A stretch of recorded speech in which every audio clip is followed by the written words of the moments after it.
लाओ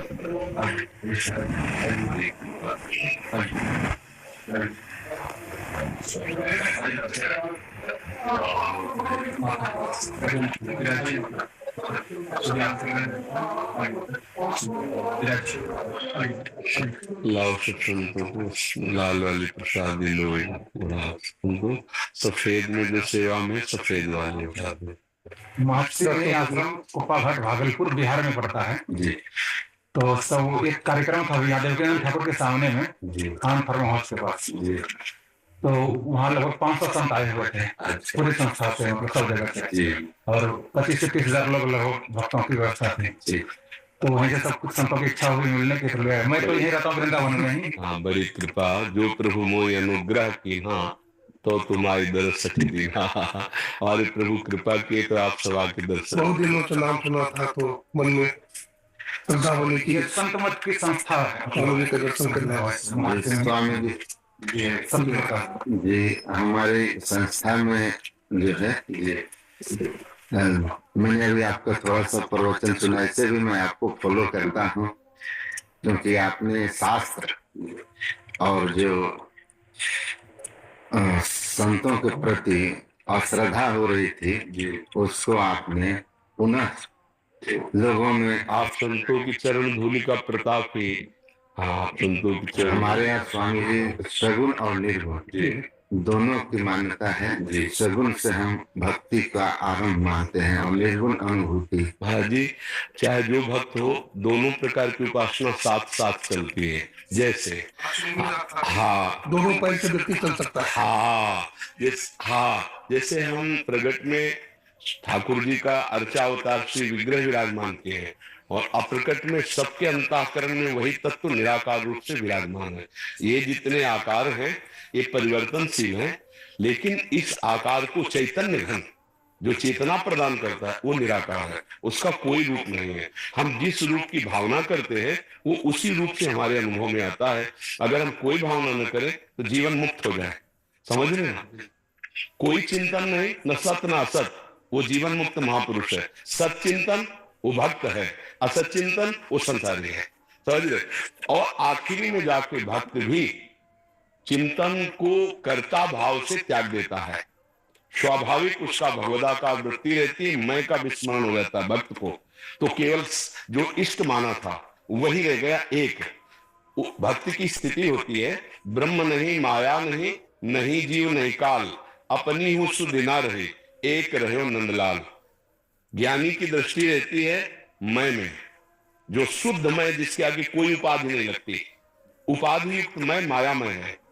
मैं भक्त हूं, मैं संत हूं, कुछ भी उपाधि लगती है। हाँ, उपाधि शब्द ही माया में है और जहां शुद्ध मैं है वो ब्रह्म है। ये जो अंतःकरण धर्म से मैं स्फुरित हो रहा है, इसी को मिटाने के लिए साधना है। और ये मिटी तो स्वरूप अपना जो था जो है वही रहेगा। उसका क्या स्वरूप है निर्वचनीय है, उसको हम जिस रूप में मानते हैं। स्वामी जी एक बात और सुना मैंने आपके प्रवचन के माध्यम से कि सगुण भक्ति के माध्यम से भगवान जल्दी प्रसन्न हो जाते हैं। जी हाँ, उसका कारण क्या है महाराज जी कि हम लोग आकार में फंसे हैं। जैसे हम अपने गुरुदेव को माना तो सगुण भक्ति है ना, गुरुदेव आकार रूप में विराजमान है, उनका चरण प्रक्षालन, उनकी सेवा, उनकी आज्ञा में, तो स्थिति हमारी उसी में आएगी, सर्वव्यापक तत्व में। स्वामी जी हम जो है जिस संस्था से हम अपने सदगुरु महाराज को ही इष्ट मानते हैं और उन्हीं में हमारी आस्था इतनी गहरी है कि मैं उनको सगुण साकार ब्रह्म रूप मानता हूं। महाराज जी बिना इसके तो कुछ हो ही नहीं सकता। किसी भी मार्ग का प्रतीक हो, किसी भी मार्ग का प्रतीक हो, जैसे अपने सदगुरुदेव भगवान है तो हम उन्हें अपनी लाडली मानते हैं। मेरी प्रिय लाडली करुणा करके अपने प्रेम का परिचय देने के लिए मेरे जैसा रूप धारण करके मेरे से संभाषण कर रहे हैं। नहीं तो चिदानंद वाक्यों को समझने के लिए पांच भौतिक श्रवणेन्द्रिय की क्षमता नहीं है। चिदानंद रूप देखने के लिए ये जो नेत्रेंद्रिय प्रकृति के द्वारा रची इसकी क्षमता नहीं है। चिदानंद नेत्र ही चिदानंद का साक्षात्कार कर सकते। चिदानंद में देह तुम्हारी विगत विकार ज्ञान अधिकारी। अच्छा, भगवान के साक्षात्कार का फल भी यही होता है कि जीव अपने स्वरूप में स्थित हो जाता है। मम दर्शन फल परम अनुपा, जीव भाव निज सहज सर्व। कठोपनिषद में भी आया है, चक्षु से चक्षु मार्ग से वाको। जी और इसका प्रतिपादन करती है हमारे सदगुरु महाराज के जो ये मुख्य उपदेश है जी, उनमें यही है कि आप सत्संग, ध्यान, सदाचार जी और गुरु सेवा। वो फिर कहते हैं कि इन चारों में गुरु सेवा सबसे बढ़कर है। जिनमें गुरु सेवा आ गई उनकी कृपा से ये सब आ गए जी। गुरु सेवा में गुरु आज्ञा सर्वोपरि है जी। उस पर आप अटल हो जाइए, उनकी कृपा होगी, गुरु कृपा ही केवल उनकी कृपा होगी। यह सार है सिद्धांत सबका, सदगुरु को सेवना, में ही न हो कछु ही बिना गुरु सेव कर। समाधि के संबंध में स्वामी जी क्या विचार है? समाधि किस रूप में संप्रज्ञात या संप्रज्ञात? हाँ, यदि संकल्पित समाधि हो रही है तो विशेष महत्वपूर्ण नहीं है। अगर संकल्प रहित असंप्रज्ञात विचक्षणा समाधि, जिसमें किसी भी तरह का कोई भी सत असत चिंतन नहीं है, जिसमें ना समाधि करता है ना समाधि भंग होगी, वो चलते फिरते भी समाधिस्थ रहता है, स्वरूप में स्थित रहता है। आखिरी लक्ष्य यही है। हाँ, आखिरी लक्ष्य जो हम कुछ घंटे के लिए संकल्पित समाधि करते हैं, इसके बाद प्रकृति में आना होता है।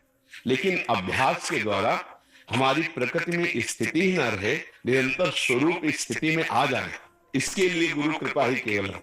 इसके लिए हाँ, इसमें कोई साधन पद्धति विशेष कार्य नहीं करती, इसमें गुरु कृपा कार्य करती है। जैसे उपनिषदों में भी आता है कि नायमात्मा प्रवचनेन लभ्या न मेधया न बहुना श्रुतेन, यही साधन तो है, स्वरूप बोध के यही साधन बताए गए हैं। लेकिन कह रहे नहीं, आत्मा जिसे वर्ण करती है, आत्मा वर्ण गुरुदेव, जो हमारे आत्मबोध कराने के लिए हमारे ही आत्मस्वरूप हमारे सामने साकार रूप धारण किए हैं, वो सिर्फ हमारी ही आत्मा है। वो हमको अपने स्वरूप का बोध कराने के लिए गुरु रूप में विराजमान है। और जब बोध हुआ तो द्वैत खत्म हो गया। जो गुरुदेव वही शिष्य, उसमें किंचन मात्र भी अंतर नहीं रह तुम गया। में निज में भेद बुद्धि को जो सकते हैं मिटा, तुम वही वह में, तुम्ही में ही प्रश्न पुण्य। शिवानंद रूपम शिवम शिवम। क्या बिल्कुल परम सत्य, इसमें कोई संशय नहीं है। आराधना के द्वारा सवाल हल होता है। मानी संख्या साकार, सवाल हल हुआ, वही है, एक है, दो है नहीं, अद्वैत स्थिति है, सबकी अद्वैत स्थिति है। भक्त में जैसे गोपी जन है, स्वयं का विस्मरण किए, जित देखो तित श्याममयी, वो स्थिति बता रहे, कान भय प्राण में और प्राण भय कान में, ये में ना जान पड़े कान है कि प्राण है। मन कृष्णाकार, बुद्धि कृष्णाकार, चित्त कृष्णाकार, अहम कृष्णाकार, देह की विस्मृति, इसी का तो नाम ब्रह्मबोध है। और वो कह रही, न खल गोपिका नंदनो भवा न किल देहिना मंत्रात्म दे। मैं जानती हूं आपके लिए यशोदानंदन नहीं, सबकी आत्मा है। जो सब चराचर जगत दिखाए उसकी आप आत्मा है। आत्मबोध भक्त को स्वाभाविक हो जाता है, चाहे वो गुरु भक्त हो या इष्ट भक्त हो। इष्ट भक्त में जैसे हमने नाम लिया, सिया राम जी, राधे श्याम जी, भगवान शिव, उमा पार्वती, जो भावना करो, ये सब वही आत्म तत्व है। किंच सर्वम खलमिदम ब्रह्म ने नानास्ति किंचन ईशावास्यमिदम सर्वम यत्किंच जगत्याम जगत। कहीं से भी शुरू हो जाओ, ईमानदारी से गुरु वाक्यों का पालन करो, वहीं पहुंच जाओगे। ऐसा नहीं होता कि भक्त अज्ञानी होता है, संपूर्ण बोध होता है, संपूर्ण बोध। प्रारंभिक भक्ति की बात नहीं कहते। हमारे सदगुरु महाराज कहते हैं जी, भक्त और ज्ञानी में इतना अंतर है कि भक्त भगवान को अपने से अलग मान के चलता है और ज्ञानी अपने को हम ब्रह्मास्मि ऐसा मान के साधना करता है। लेकिन अंत में भक्त और ज्ञानी दोनों उसी अवस्था में पहुंचते हैं जहां भक्त वो और भगवान एक, त्रिपुटी का अंत हो जाता है, दृष्टा दृश्य दर्शन दोनों का अंत हो जाता है। गीता जी में एक श्लोक है, ब्रह्मभूता प्रसन्नात्मा न सोचते न कांक्षते समा सर्वेषु भूतेषु मद भक्तिम लभते पराम। दोनों की स्थिति एक होती है, न सोचते न कांक्षते, और ब्रह्मभूत दोनों होते हैं। एक बार जिससे हनुमान जी से वशिष्ठ जी ने प्रश्न किया कि आप कौन हैं, तो ये लगा कि हनुमान जी महाराज ने विचार किया कि वशिष्ठ जैसे महामुनि प्रश्न करने का मतलब कोई गूढ़ है, तो उनका शरीर भाव से दास हूं, जीव भाव से अंश और अंशी वंशी का दुराशो अस्मि जीव दृश्य तदंश का आत्मदृश्य तो वाहम इति में निश्चित। ये हर व्यक्ति की स्थिति होती है जो उच्च अवस्था को प्राप्त होता है। अब बताओ उसमें भेद का है। एक जिज्ञासा है स्वामी जी मध्वाचार्य का जो द्वैतवाद है जी वो जीव और ब्रह्म की सत्ता दोनों मानते हैं। आज शंकर का अद्वैतवाद है जो केवल ब्रह्मवादी है, ब्रह्म की सत्ता मानते हैं। लेकिन दयानंद स्वामी का त्रैतवाद है ना, वो जीव ब्रह्म और प्रकृति तीनों की सत्ता स्वीकार करते हैं। महाराज जी इसमें एक बात ध्यान रखिए, समुद्र में तरंगें उत्पन्न होती हैं, तरंगों की सत्ता नहीं होती, शुद्ध समुद्र की सत्ता होती है। तो ये ब्रह्म की मायामयी तरंग हैं, प्रकृति इसकी तरंग है, और जब वो शांत होती है तो ब्रह्म रूप ही है। तरंग नाम वायु विकार के कारण हुआ, वायु विकार हटा तो समुद्र था, समुद्र है, समुद्र रहेगा। अब उसे किसी भी रूप में आप स्वीकार कर रहे हैं, वो ब्रह्म ही है। विकार रहित ब्रह्म का स्वरूप शांत समुद्र है, शांत समुद्र है। अब उसे हम पहुंचाने के लिए कुछ भी रूप दे सकते हैं। जब भक्तों को श्रद्धा और पूजन की बात आई तो एक पत्थर उठा के गुरु ने दे दिया, उससे ब्रह्म प्राप्ति हो गई। कहीं भी शुरू करो, हर कर्ण में विराजमान है, और जब आपकी तन्मयता बढ़ेगी तो आप वहीं पहुंच जाएंगे। श्रद्धा वाला ज्ञान में बस समस्या ये है कि हम तरंगों की महिमा नहीं मानते हैं। तरंगे हैं विविध, उसे प्रकृति कहें, आप उसे और नानात्व में ले जाएं, लेकिन वो तब तक माना जाएगा जब तक बोध नहीं हुआ। महाराज जी अगर वस्त्र को स्वीकार नहीं करेंगे तो धागा की यात्रा, धागा को कहाँ से प्राप्त करें? जी अगर हम अभी हमारे सदगुरु महर्षि मही परमानंद जी महाराज ने कहा कि हम अभी जहाँ हैं वो सूर्य नाम रूपात्मक जगत है। आप नाम रूपात्मक जगत में हैं तो नाम और रूप का सहारा लेके चलना है। बहुत आप जहाँ बैठे हो वहीं से आपको चलना है। बिल्कुल, बहुत इसीलिए नाम रूप के सहारा लेना है और इससे यात्रा करनी है। जैसे पानी में जो कोई पड़ते हैं तो पानी का सहारा लेते हैं, अब पानी ही उनका रास्ता होता है, और उसी सहारे और रास्ते को लेकर वो पानी के पार चले जाते हैं। उसी तरह सगुण साकार नाम रूप का सहारा लेकर हम यात्रा शुरू करते हैं, और फिर गुरु कृपा और उनकी युक्ति, उनके प्रति हमारा जो समर्पण है, पाखंड अहंकार त्याग करके फिर हमको पहुंचा देता है निर्गुण निराकार में। हमारे यहाँ आगे की थोड़ी सी साधना बताई गई है, अंतर ज्योति अंतर्नाद की। महाराज जी जो स्वरूप बोध है उसमें कोई साधना नहीं, समस्त साधनों का त्याग है। न स्थूल का चिंतन, न सूक्ष्म का चिंतन, और न कारण का चिंतन, तीनों मायाकृत है। चिंतनीय जो वस्तु है वो अचिंत्य है, जिसको हम चिंतन करने की बात कर रहे वो अचिंत्य है। जी महाराज जी, उन्होंने यही कहा कि इस साधना से उस अवस्था में जाओगे, अवस्था है अचिंत्य। हाँ, मूल बात अगर हमारी आगे चलकर स्थिति समझ में आती, जैसे स्वप्न में आपने बहुत कुछ देखा, स्वप्न में स्त्री पुरुष नाना तो सब देखा, एक मन के सिवा कुछ था क्या? ये पता जागने पे चला ना, ऐसे ही बोध होने पर मैं के सिवा कुछ नहीं है। आप उस मैं को श्री कृष्ण बोलो, मैं को राम बोलो, मैं को शिव बोलो, मैं को आत्मा बोलो, हमें कोई परेशानी नहीं। जय जाने जग जाई हेराई जागे जगह तो अपना बन जाए। चैतन्य महाप्रभु स्वामी जी, चैतन्य महाप्रभु से जब पूछा गया कि आपने दुनिया को जो ज्ञान दिया है तो अद्वैतवाद क्यों नहीं माना, अद्वैतवाद का प्रचार क्यों किया? तो उन्होंने कहा था कि अभी देश काल जो है अद्वैतवाद को समझने की क्षमता नहीं रखती है, उनमें योग्यता नहीं है, इसलिए मैंने अद्वैतवाद का प्रचार किया। तो इसमें क्या महाराज जी, जब हम कृष्ण कृष्ण कृष्ण कृष्ण कृष्ण कृष्ण करते हैं, इतना तो कोई भी जो समझ रहा है कि गुरु ब्रह्म है, तो ये जगत गुरु ब्रह्म है ना, श्री कृष्ण पर ब्रह्म है ना। क्योंकि जो गीता जी है, कोई ऐसा संप्रदाय नहीं जो गीता जी को समझ रहे ना। अब हम जगत गुरु का जब चिंतन किया, कृष्ण कृष्ण कृष्ण कृष्ण कृष्ण, तो जो जगत गुरु है वो अनुभव करा देंगे, वही पहुंचा देंगे। वास्तविक अगर हट ना किया जाए तो स्थिति वही आ जाएगी। स्थिति सबकी वही आती है महाराज जी। अंतर इतना होता है जो अनुभव किया गया कि हम चलते हैं तू से, जी तू ही सब कुछ है, और मैं जाकर के तू में लय हो गया, तो तू मैं हो गया, मैं तू हो गया। अच्छा, ज्ञान मार्ग में मैं से चला जाता है, मैं ब्रह्म हूं, और फिर मैं खो जाता है, केवल ब्रह्म रह जाता है। दोनों एक ही हो जाते हैं। हाँ, क्योंकि जो मैं है वो अंतःकरण धर्म से बोला जा रहा है, समझ रहे? मैं जो बोला जा रहा है इस समय कि मैं ब्रह्म हूं, मतलब ये अनुभूति के मार्ग में चल रहे हैं, और जब अनुभूति हुई तो ब्रह्म, मैं ब्रह्म हूं, ये तू रहे न कोई। हाँ, ये मायाकृत है। जैसे सर्वम खलमिदम ब्रह्म, तो ये सर्वम बोध कराने के लिए है, केवल ब्रह्म, हाँ, केवल। तो ऐसे केवल कृष्णाकार वृत्ति, मैं कृष्ण का चिंतन कर रहा हूं, ये साधन है, और जब साध्य वस्तु में स्थिति आई तो केवल कृष्ण गोपीजनों के मुख से निकल गया, जैसे आप कहते शिवोहम, तो निकल गया कृष्णोहम।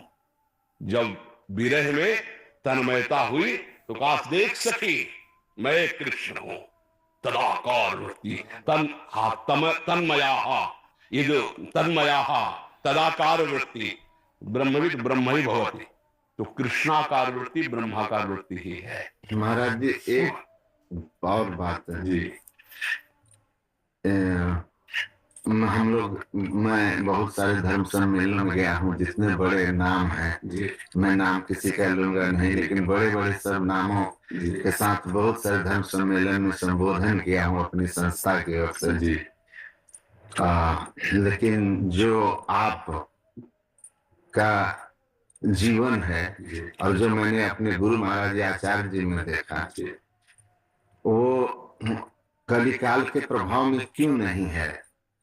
आज हम तो ऐसा देख रहे हैं कि जैसे तिनके को हवा में उड़ाया जा रहा हो। महाराज जी श्रद्धा हो जाती है कुछ लोगों के पास हाँ, पर जाकर। आप अपने जैसे अपने देख रहे हैं कि जैसे तिनके को हवा उड़ा करके मंदिर के बिल्कुल चोटी के ऊपर बैठा दे, मतलब तिनके का इसमें क्या प्रयास? तो ऐसे गुरु कृपा केवल यहाँ स्वामी की मनसा वाचक कर्मणा एक ही दिखाई पड़ता है जी।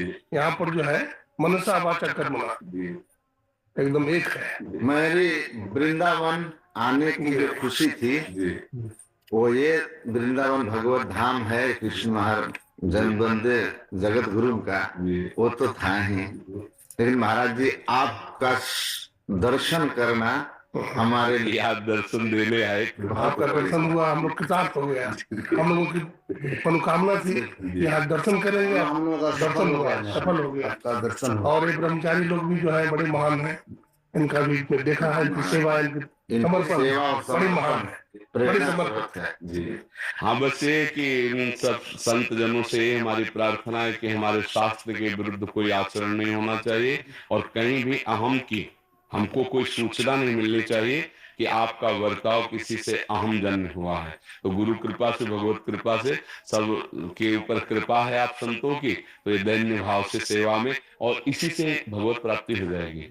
क्योंकि जिस भाव से चल, एकांतिक भजन होना और समाज में सेवा परिचर्या में रहते हुए भगवत चिंतन होना, दोनों में एक अंतर है। एक अनुभूति कहता हूँ, मैं हिमालय क्षेत्र में भी रहा, ये महाराज जी भी रहे, एकांत में रह के बहुत भजन किया, लेकिन जब मैं अपने पूज्याचार्य महर्षि नंदन जी महाराज के सानिध्य में आ गया, जो अभी हमारे संस्था के प्रधान हैं जी, बड़े सरल है महाराज जी, एकदम आपकी तरह।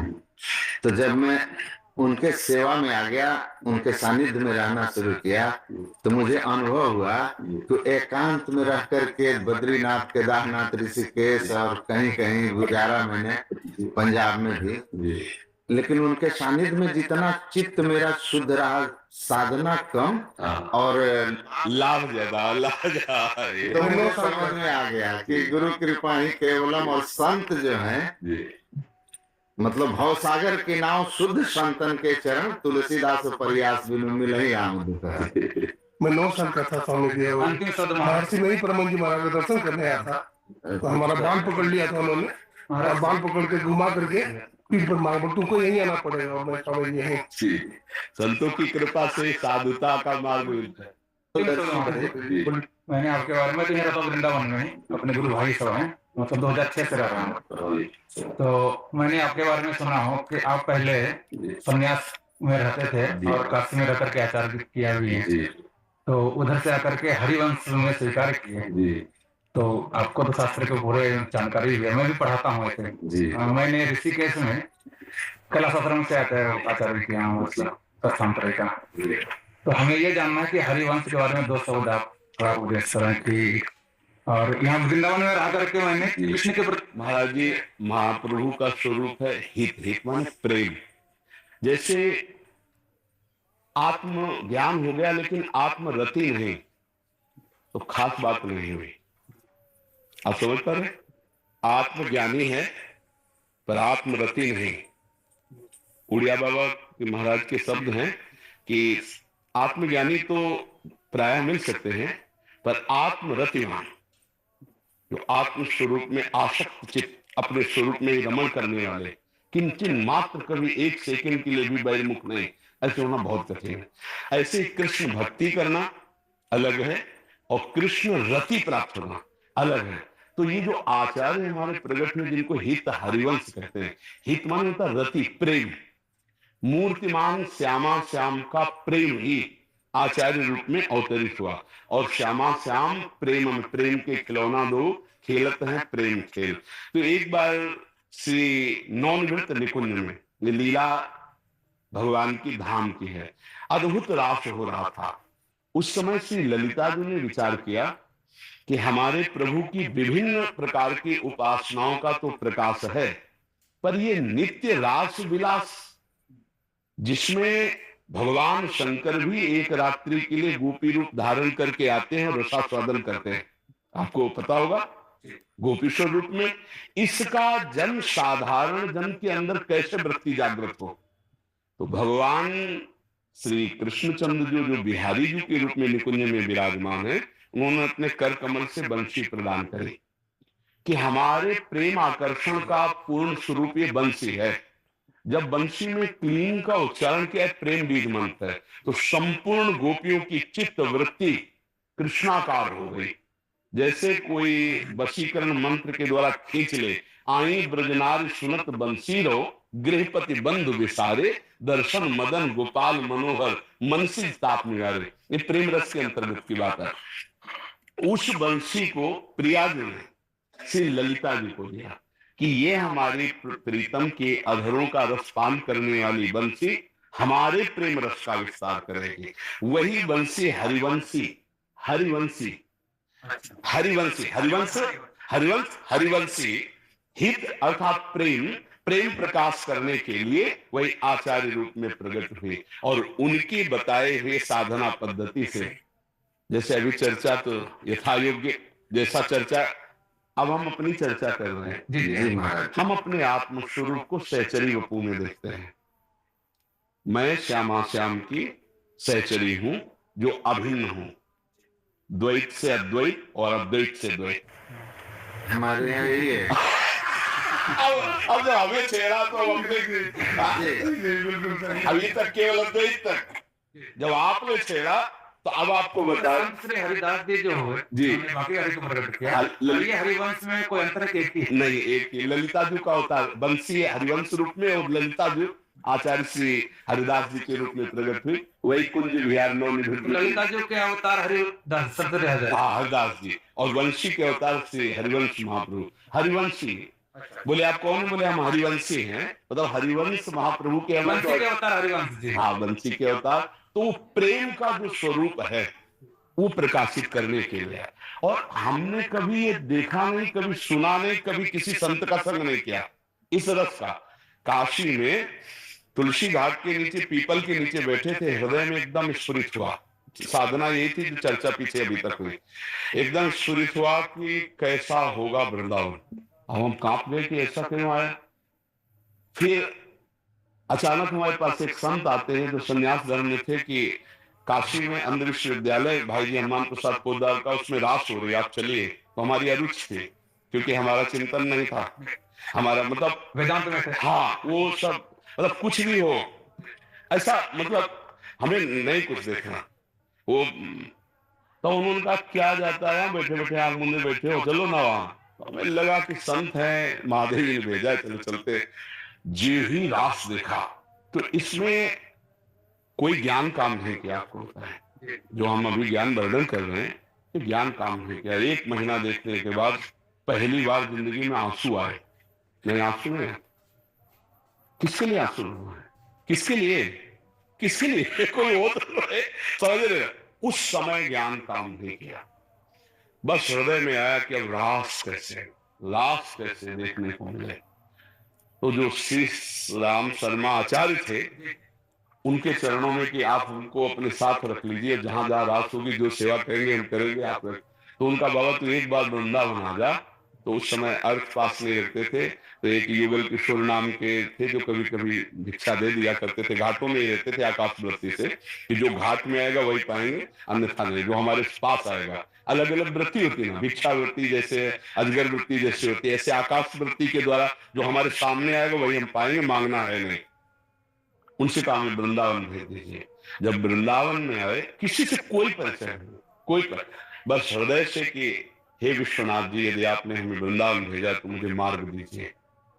एक दिन एक सखी गाती जाती, प्रिया बदन च विचंद्र मनो प्रीतम नयन चकोर।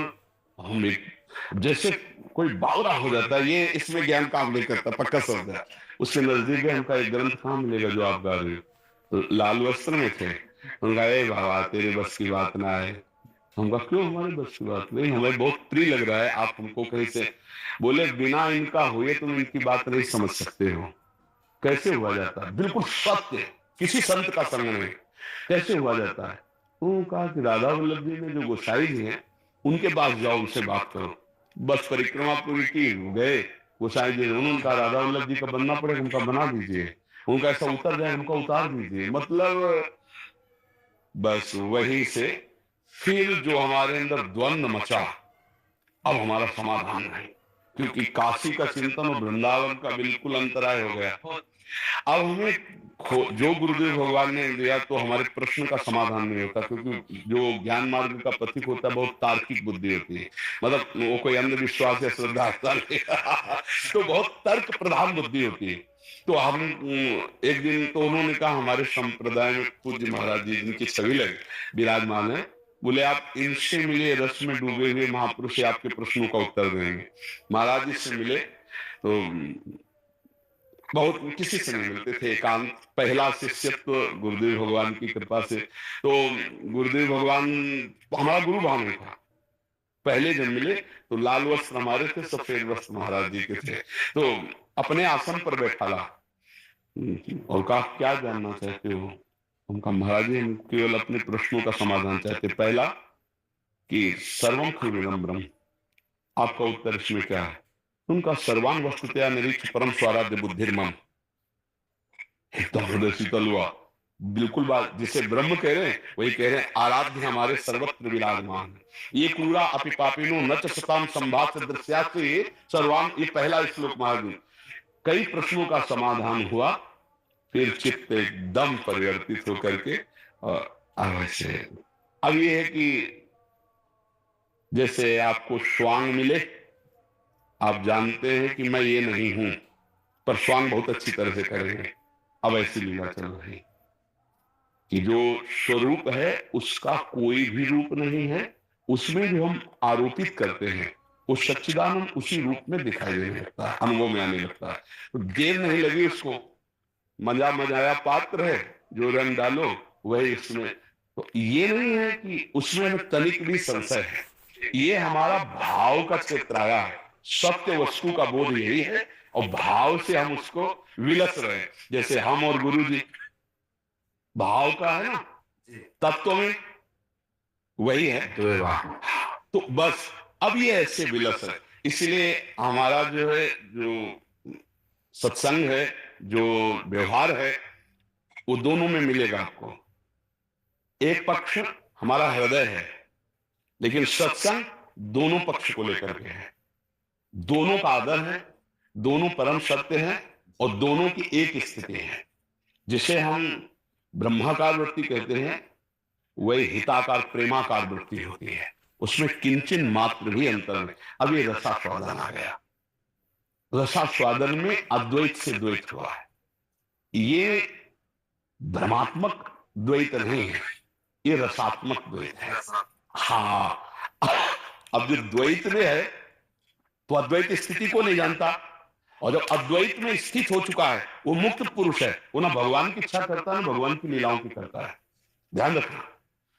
लेकिन अगर कृपा प्रसाद से सकिल गया तो जैसे शुकाचार्य जी स्थिति स्वरूप में है लेकिन कृष्णाकार वृत्ति और श्रीमद् भागवत का गायन, जैसे भगवान शिव स्वरूप स्थित है पर गोपीश्वर बल करके लास्ट में प्रवेश। जीवन मुक्त ब्रह्म पर सुनहि चरित सुनहि तजी ध्यान जय हरि कथा न करहि रति तिनके। आज तो आनंद बरसा दिया सत्संग पे।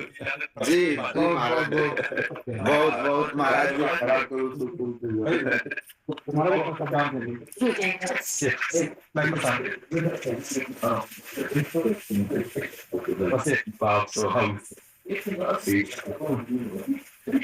हमारे गुरु महाराज ने एक ये लिखा है जो हम नित्य जानते हैं, सब संतन की बड़ी बलिहारी उनकी स्तुति के ही बुद्धि कीजिए मोरी मत।